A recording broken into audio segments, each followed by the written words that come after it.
Y este es el famoso River Plate. Bájense los pantalones, que no vamos a coger.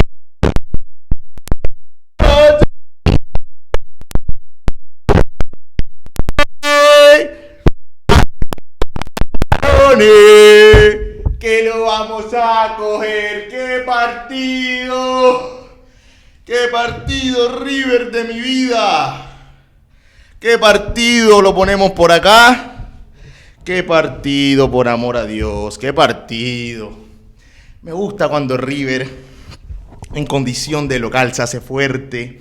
Cuando en condición de local saca ese poderío que tiene históricamente.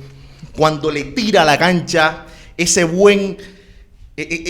buena vibra que siempre se siente ante un clásico como Boca, por supuesto que sí, a lo largo de la historia. Y hoy más que nunca, 85.000 almas en el Monumental, Boca enfrente, Boca cagado, porque cambió lo que venía haciendo Gago, salió con línea de 5, River aprovechó, River fue efectivo, River pegó en los momentos justos. Qué partido, Gallardo la vio. Qué partido. Uf.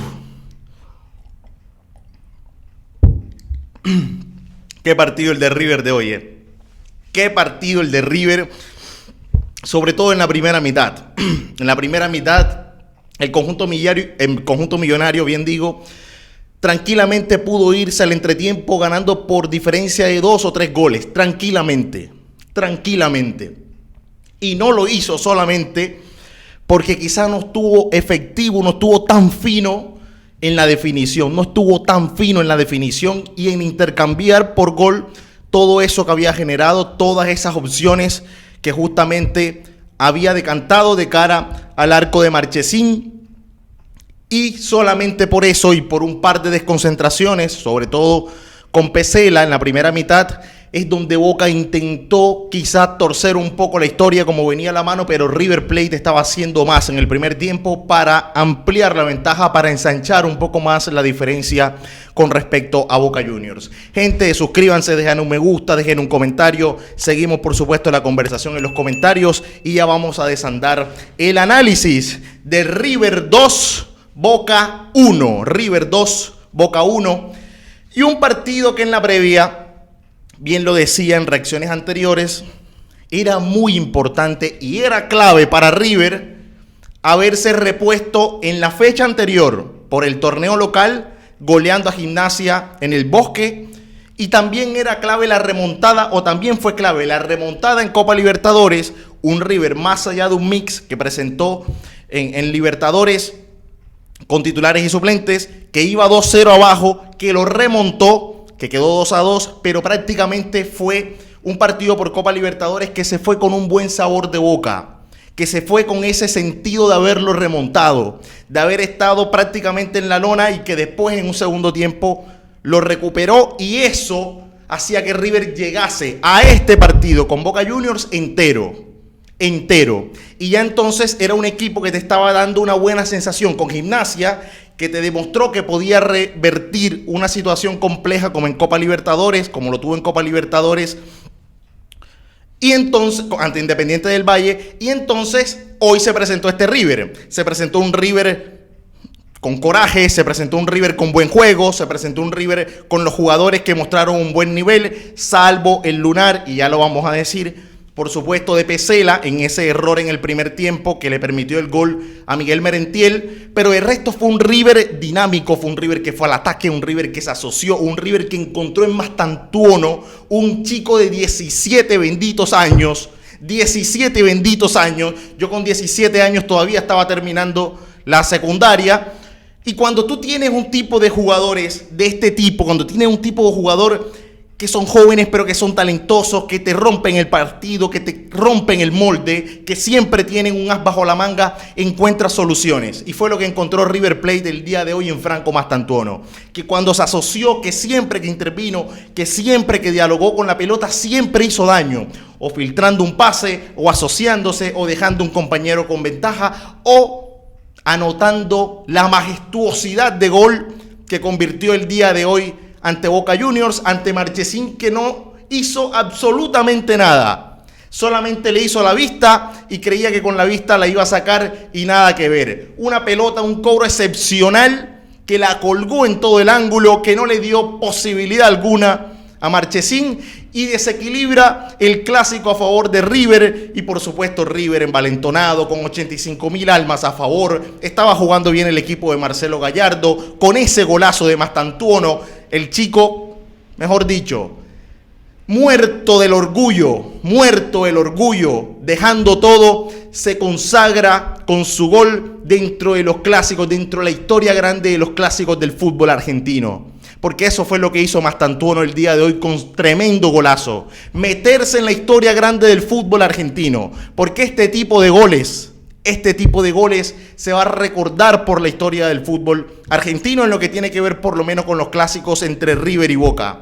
Así como se recordó el muletazo de Palermo, así como se recordó el gol de Rojitas, así como se recuerda un gol del Burrito Ortega, así como se puede celebrar algún gol de Francescoli, así como se pueden celebrar tantos goles o recordar tantos goles a la historia. Refiriéndonos netamente al superclásico, este gol de Franco Mastantuono va a ser recordado por los libros de la historia del fútbol argentino y en lo que tiene que ver particularmente con el superclásico entre River y Boca. Tremendo gol, y River se floreaba. River encontraba buenos jugadores, tenía buenos valores, el huevo Acuña con los centros fue letal siempre. Hoy chapó ante el huevo Acuña y todos los centros que prácticamente ejecutaba en contra del área de Boca eran puñales. Los centros verdaderos que tiraba el huevo Acuña en contra de Boca y que caían como misiles, y River casi siempre coqueteaba con el gol y casi siempre estaba merodeando con el gol y no pudo intercambiar por gol algunas opciones claras que le quedaron. Recuerdo también un tiro de esquina del colombiano Kevin Castaño y que entra Pesela y la ataja Marchesín en el rebote, la salva un jugador de Boca, pero River estaba reciando a Boca, River le estaba tirando el carro a Boca, River era más que Boca, River estaba justificando el 1-0 a favor hasta ese momento del compromiso. Y bueno, encontró River en buenos jugadores. Yo creo que la saga central, después vamos a hablar de ella, pero yo creo que en la mitad de la cancha Enzo Pérez hoy fue un bastión. Hoy Enzo Pérez fue un bastión en la defensa. Hoy hay que quitarse el sombrero ante Enzo Pérez. Enzo Pérez, Kevin Castaño y lo poco que pudo hacer Galopo en la primera mitad, creo que fueron bastante sobresalientes en la primera mitad en el mediocampo de River, y un Boca Juniors que con cinco defensores, Advíncula, el mismo... ahora se me nubla. El mismo Advíncula, Bataglia, el mismo Rojo, el mismo Ayrton Costa y también por el ala izquierda Blanco, fueron jugadores que estuvieron muy metidos atrás. Estos 5 jugadores estuvieron muy metidos atrás.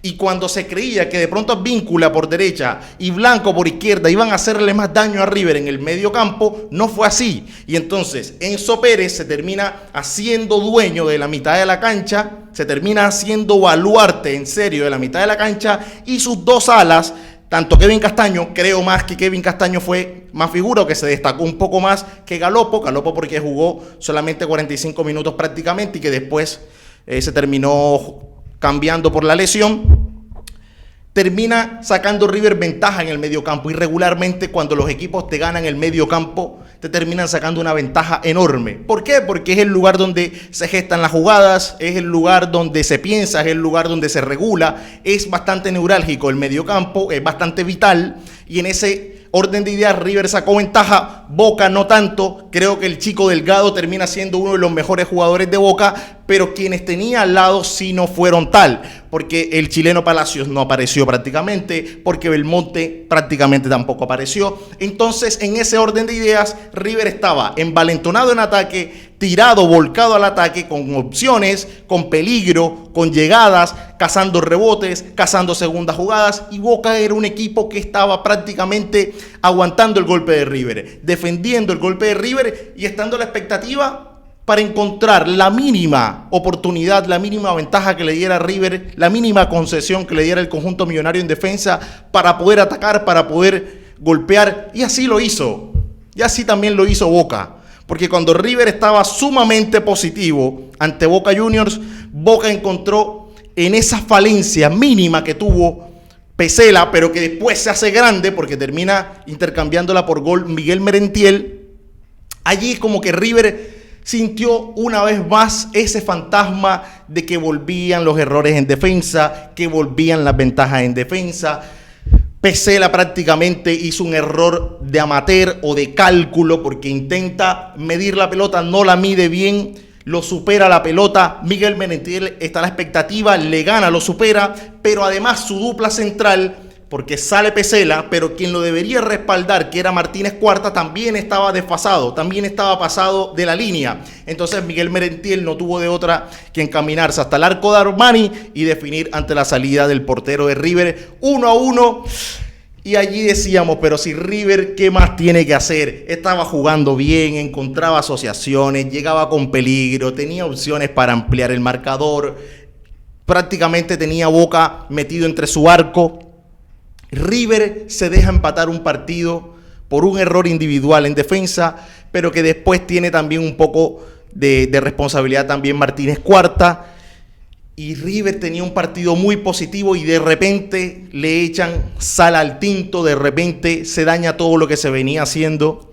Pero ahí aparece la figura de Marcelo Gallardo y también de los jugadores de River, porque también hay que valorarlo, donde se tenía que levantar rápidamente porque Boca, si bien había encontrado ese gol, si bien había pegado, si bien había golpeado, no era un Boca que estaba justificando un buen presente, no era un Boca que estaba muy bien parado en la cancha, era un Boca que lo sufría, que aguantaba como podía y que encontraba esa mínima oportunidad, esa concesión que le dio River y capitalizó y que intercambió por gol Miguel Merentiel. Pero no era un Boca que estaba en partido como tal, no era un Boca que estaba en partido, River era mucho más. Y en ese mucho más, River siguió yendo, siguió haciéndose eje con la figura de Mastantuono, que hace una jugada espectacular, la abre para el Huevo Acuña. El Huevo Acuña tiene un centro de esos que hoy son clave, de esos que hoy fueron unos misiles al área de Boca, y cabecea Driussi, suelta Marchesín, y Driussi ahí está y capitaliza nuevamente el 2-1 final, prácticamente final porque fue el último gol, pero ya vamos a seguir analizando lo que fue este partido. Y ahí Driussi vuelve a mostrarle la paternidad a Boca, por lo menos en goles, que ya viene anotando varios. Si mal no tengo el recuerdo mal o el dato mal, creo que son 3-4 goles que ya le hace a Boca desde que se enfrenta, por supuesto, ante el conjunto Ceneice. Vuelve River a montarse en el marcador, vuelve River a tomar confianza, sobre todo finalizándose la primera etapa. Y entonces River allí se va con un buen sabor a boca. River vuelve a estar encima en el marcador, vuelve a sentirse importante, se acaba la primera mitad y la consigna era que River mantuviera lo que venía haciendo. Que se fuera al entretiempo, que ajustara justamente en el tema defensivo, que ajustara, porque la verdad es que la defensa ya venía un poco dubitativa. Se van al entretiempo y está la expectativa de ver qué iba a hacer Boca, qué iba a hacer River, se iba a mantener River, se iba a mantener Boca. Bueno, más o menos se mantuvo la cosa igual. ¿Por qué? Porque Boca nunca decidió romper o nunca decidió prescindir de esos 5 defensores que había puesto. River, más allá del cambio de Montiel por Bustos, que fue por lesión, no cambiaron ninguno de las posturas iniciales, por lo menos desde lo táctico, pero el segundo tiempo, el primero fue con mucho juego, fue con mucho más oportunidades, fue con más ocasiones, fue más arriesgado, fue con más posibilidades de gol. El segundo tiempo fue más disputado, fue más tosco, fue más espeso y River empezó a concederle la pelota a Boca. Ese fue el error quizás que se le puede apuntar a los dirigidos por Marcelo Gallardo el día de hoy, porque River empezó a darle la pelota a Boca. Boca con Milton Delgado, repito, creo que fue uno, más allá de la derrota que se iba al conjunto Ceneice, fue uno de los valores importantes a tener en cuenta. ¿Por qué? Porque a partir de Milton Delgado se empezó a asociar Boca, Zenón se volvió a juntar, volvió a tener más coqueteo con la pelota y son jugadores buenos, son jugadores de buen pie, son jugadores talentosos, son jugadores que ante la mínima posibilidad quizá te van a cobrar o quizá te van a llegar con peligro. Además se sumó el ingreso de Ceballos, que hace Gago, el cambio que hace Gago, pero Gago nunca pudo romper la saga de 5 defensores que tenía. nunca la pudo romper y nunca pudo ante eso modificar un poco la actitud de Boca. River, un poco más receptivo, un poco más a la expectativa. Dentro de todo eso tiene una posibilidad ante Mastantuono, que se equivoca Boca de alguna forma en defensa, la coge Mastantuono, se enfila al arco y ante la salida, es que ni salida fue de Marchesín, porque Marchesín lo que hizo fue clavarse en el área. Viene el central de Boca, viene el defensor de Boca y Mastantuono tenía para jugarse la cortica a Colidio y definir el partido. Tenía para definir el partido y acabarlo prácticamente en el comienzo del segundo tiempo, pero no fue así, no fue así. Intentó solamente Mastantuono en la unipersonal, la tiró por afuera y allí Boca empezó a crecer. Allí Boca empezó a crecer y Boca empezó a decir, bueno, si no me mataron, si no me terminaron de enterrar, yo me voy a hacer fuerte, voy a hacerme fuerte con la pelota. Y Boca empezó a jugarse, empezó a soltar, empezó a llegar con peligro al arco de Franco Armani. Franco Armani fue otra vez prenda de garantía, otra vez salvó a River. En un par de ocasiones fue clave sobre el final del segundo tiempo, al final del partido. 2 veces salvó a River, una atajando abajo, otra evitando también de un centro previo que había llegado con bastante peligro al arco de River. Y Armani entonces también salvó a River. Armani también salvó a River. La defensa empezó a sufrir un poco más en el segundo tiempo. Por supuesto, era natural. Boca, perdido por perdido, fue para adelante y empezó a cascotear un poco al área de River. Creo que Kevin Castaño también tuvo una buena presentación con River.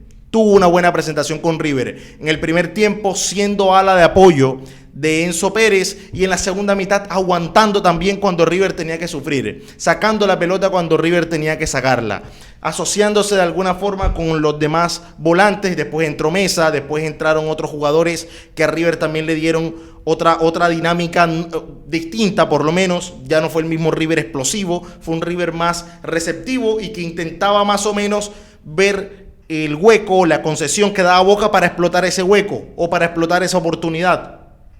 Fue más o menos ese el segundo tiempo, un segundo tiempo de que más allá de las posibilidades que tuvieron River y Boca, fue un segundo tiempo que no rompió el marcador o que no cambió el marcador. Sí, Boca estuvo un poco más cerca del arco de Armani, no así River. River llegó con algunas posibilidades pero no tan claras. La más clara fue la de Mastantuono, pero que la tiró afuera. Y allí se fue desarrollando, se fue prácticamente fraguando ese 2-1 final que a River Plate le da la victoria una vez más ante este Boca de Fernando Gago. Y un Marcelo Gallardo que desde su vuelta a River, ya ha jugado 2 superclásicos y han sido las 2 con victoria. La vez pasada en cancha de Boca, 1-0, gol de Lanzini, y esta vez 2-1 ante Boca de Gago. Que Marcelo Gallardo ya prácticamente a esta altura lo tiene de hijo. ¿Por qué? Porque le ha ganado como entrenador y también le ganó en su momento como jugador de Boca, sobre todo en la última etapa de Fernando Gago en el conjunto Ceneice. Y cuando ven a Marcelo Gallardo en la vereda de enfrente, algo tambalea, algo le hace así, algo se resquebraja, algo tiembla. Cuando ven a Marcelo Gallardo, algo hacen, porque Boca no venía jugando con 5 defensores. Boca no venía empleando esta figura táctica. Boca venía jugando bien en el campeonato. De hecho, va cabalgando prácticamente en su grupo, en su zona, y se enfrentó a River. Y no fue que le jugó de la misma manera, independientemente de la lesión de Cavani, independientemente de la lesión de Jiménez, independientemente de las ausencias que tenía Boca hoy. Hoy vieron a River y cambiaron la figura, cambiaron la forma de jugar, metieron otros jugadores, hicieron otro planteo. Hoy fue otra cosa, porque ven a Marcelo Gallardo y les cambia algo. Ven a este River y les cambia algo. Y ese cambiar algo viene de alguna forma con ese complejo de inferioridad que por lo menos se siente o se palpa con este Boca Juniors después de lo que fue esa histórica victoria en Madrid. Y después la eliminación al año siguiente en Copa Libertadores también de River hacia Boca. Entonces ya es un Boca que va a jugar con River y va predispuesto. Ya es un Boca que ve a River y cambia. Ya es un Boca que ve a River y se organiza de otra manera. Es un Boca distinto cuando ven a River. Y si ven a Gallardo en el banco suplente, bueno, pasa lo que pasa. pasa lo que pasa y regularmente lo que pasa es que River en el último tiempo a Boca Juniors le viene ganando partidos importantes y en estos de clásicos que siempre son, por supuesto, superlativos por el campeonato, quizá no se jugaba nada hoy, más allá de que no se jugaba nada, entre comillas. ¿Por qué? Porque prácticamente los dos están clasificados y demás, y esto todavía le queda otra etapa mata-mata. Era un poco salvar el semestre. Creo que River con esta victoria, independientemente de las falencias en el juego que todavía tiene, independientemente del nivel quizá regular de algunos jugadores que están llamados a dar más, quizá en el armado de los distintos planteles, creo que River termina salvando el semestre. Ya veremos cómo será el desenlace de este primer campeonato, si River termina saliendo campeón o no, ya veremos cómo será el análisis entonces. Pero hasta ahora River termina salvando el campeonato, termina salvando el semestre. Quiero decir, porque es un River que está bien posicionado, de hecho está primero en su grupo en Copa Libertadores, es un River que está clasificado a la siguiente fase de este torneo de apertura y es un River que le ganó el Superclásico a Boca. Entonces tenemos que hablar de un primer semestre de River bastante positivo. No así en la vereda de enfrente, no así en Boca Juniors, que quedó afuera de Copa Libertadores, ni siquiera va a jugar Sudamericana, si bien está clasificado en su grupo, si está bien clasificado en su zona, perdió el Superclásico ante River. Entonces ya son atenuantes y son golpes, son asteriscos que se le marcan a este proceso de Fernando Gago y que le van a hacer mella, y veremos si termina en otro análisis y si sus directivos, en este caso de Boca Juniors, Juan Román Riquelme, terminan tomando alguna decisión al final del semestre o al final del año. Veremos. En lo que tiene que ver River, Boca, River está haciendo un mejor semestre, salvó el primer semestre, tendrá por supuesto que mejorar y elevar la vara, porque tiene mucho por mejorar.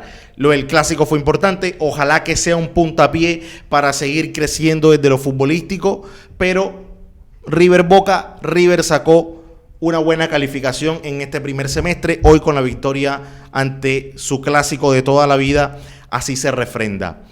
Jugadores importantes en River, creo que muchos de sus intérpretes fueron positivos, sacaron una buena calificación. Armani, muy bien, tuvo que salvar a River cuando lo salvó. Montiel, solamente son 45 minutos, pero los primeros 45 minutos que jugó fueron bastante positivos. La dupla central sí tiene una calificación bastante pobre o bastante por debajo del resto del equipo, porque la verdad que dio muchas concesiones, sobre todo dudando allí en ese gol que termina haciendo Miguel Merentiel para Boca, y el Huevo Acuña por el otro lado izquierdo termina teniendo una muy buena calificación, además porque sus centros siempre llegaron con peligro en serio, y que terminaron en gol, por supuesto, en Driussi en su momento. En la mitad de la cancha, Enzo Pérez, bastión Enzo Pérez, muy buena calificación. Kevin Castaño, ni se diga, se estrenaba en un superclásico, había que verlo, es un chico que tiene carácter, hoy lo demostró, jugó bien a la pelota, sostuvo a River cuando lo tenía que sostener, marcó cuando tenía que marcar, metió cuando tenía que meter. Buena calificación para Kevin Castaño. Galopo quizás fue el menos de los mediocampistas en consideración, pero creo que termina salvando en la calificación general. Y más adelante Mastantuono, claramente figura del compromiso. Independientemente, creo que la figura de River fue Enzo Pérez con Mastantuono. Enzo Pérez porque sostuvo a River, y Mastantuono porque fue el que hizo daño prácticamente en el frente de ataque. Y Mastantuono, calificación increíble, fuera de categoría, crack absoluto. Y este chico no le va a demorar mucho a River. Franco Mastantuono, que ya se abre paso gigante, importante en el mundo del fútbol, ya lo viene demostrando, y si algo le faltaba demostrar era un superclásico ante Boca, y hoy nada más y nada menos que ante Boca la clavó al ángulo. Colidio en el primer tiempo, sobre todo en la primera mitad, creo que fue importante por su banda izquierda, asociándose, sosteniendo la pelota, siendo rueda de auxilio también para los mediocampistas. Creo que termina también cerrando un buen partido en general, hasta su cambio, por supuesto. Y en el frente de ataque, Driussi también se reencontró una vez más con el gol. Volvió a anotar la Boca. Calificación más que positiva para Driussi, que se viene refundando en los últimos partidos en este River Plate y que hoy fue prácticamente clave para poner ese 2-1 final ante Boca Juniors. Cosas por mejorar en River, la defensa. La defensa ya es una cuestión que preocupa. Hoy se salva de la crítica despiadada, incluso me atrevería a decir, porque River ganó, porque River terminó venciendo a Boca Juniors, pero si no iba a ser una jornada bastante oscura para los defensores de River, para la defensa de River. Iba a ser bastante criticable, y es criticable independientemente del resultado, porque no se puede creer que jugadores de la categoría de Martínez Cuarta, que jugadores de la categoría de Pesela, no den lo que tienen que dar o muchas veces se vean superados con poco, porque son jugadores que tienen recorrido grande, que tienen recorrido en Europa, que vienen con una experiencia en el lomo increíble, y no puede ser que cometan errores tan infantiles por momentos, porque el error de Pesela fue error de un chico que está empezando en el fútbol, no de un jugador por encima de los 30 años, que ya jugó en Europa, que fue campeón del mundo, que tiene la experiencia que quieras. No es un error de esa categoría, no es un error. Entonces sí va a ser bastante importante para River mejorar eso. Y bueno, Boca Juniors que se la arregle con sus problemas. River ha ganado 2-1 el clásico, otra vez puño cerrado para Marcelo Gallardo, que termina conquistando un clásico más, que termina ganándole otra vez a Boca, que termina ganándole otra vez a Gago, y por supuesto se va con un buen sabor a boca de cara a lo que tiene que ver con este desenlace del torneo de apertura del fútbol argentino. River 2-1 ante Boca Juniors en el Monumental. Un Monumental explotado, la gente explotó y así también le respondió el jugador de River al hincha. Gente, muchísimas gracias por estar, gracias por seguir. Como siempre les digo, dejan un me gusta, se suscriben, dejan un comentario, seguimos la conversación en los comentarios. ¿Qué les pareció este superclásico? ¿Qué le vieron de positivo a River? ¿Qué le vieron de negativo? ¿Qué puede mejorar? ¿Cómo vieron a Boca? Bueno, todo eso lo pueden dejar escrito en los comentarios. Yo por supuesto los estaré leyendo y participando de la conversación, mientras nosotros nos vemos en un próximo envío. Chao.